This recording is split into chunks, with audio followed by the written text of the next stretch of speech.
তাসনিন জারা তার স্বামীকে নিয়ে গিয়েছিল, সার্জিস আলম তার স্ত্রীকে নিয়ে গিয়েছিল, হাসনাত আবদুল্লাহ, নাসিরুদ্দিন পাটোয়ারি, সার্জিস আলম।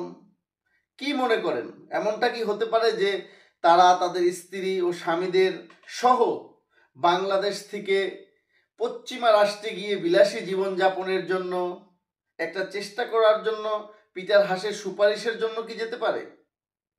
কোনটা বেশি সম্ভাব্য যুক্তি আপনাদের কাছে? তারা কি রাজনৈতিক মিটিংয়ে গিয়েছিল, নাকি ঘুরতে গিয়েছিল? 5ই আগস্ট যখন জুলাই ঘোষণাপত্র প্রকাশ হচ্ছে তখন তারা কি ঘুরতে গিয়েছিল, নাকি অবকাশ কাটাতে গিয়েছিল, নাকি স্ত্রীর সাথে একটু ঘুরতে, বন্ধুদের সাথে একটু ঘুরতে, একটু ফ্রেশ কক্সবাজারের বাতাস খাওয়ার জন্য গিয়েছিল, নাকি পিটার হাসের সাথে দেখা করতে গিয়েছিল, নাকি অন্য কারোর সাথে দেখা করতে গিয়েছিল? যদি পিটার হাসের সাথে দেখা করতেই যায়, কী কারণে দেখা করতে গিয়েছিল? সেখানে কোনো রাজনৈতিক মিটিং ছিল, নাকি কোনো ডিপ্লোম্যাটিক মিটিং ছিল, নাকি পিটার হাসের কাছে তারা সপরিবারে যেন বাংলাদেশ থেকে আমেরিকা চলে যেতে পারে সেই ভিসা পাওয়ার জন্য কিছুটা সুপারিশ নেওয়ার জন্য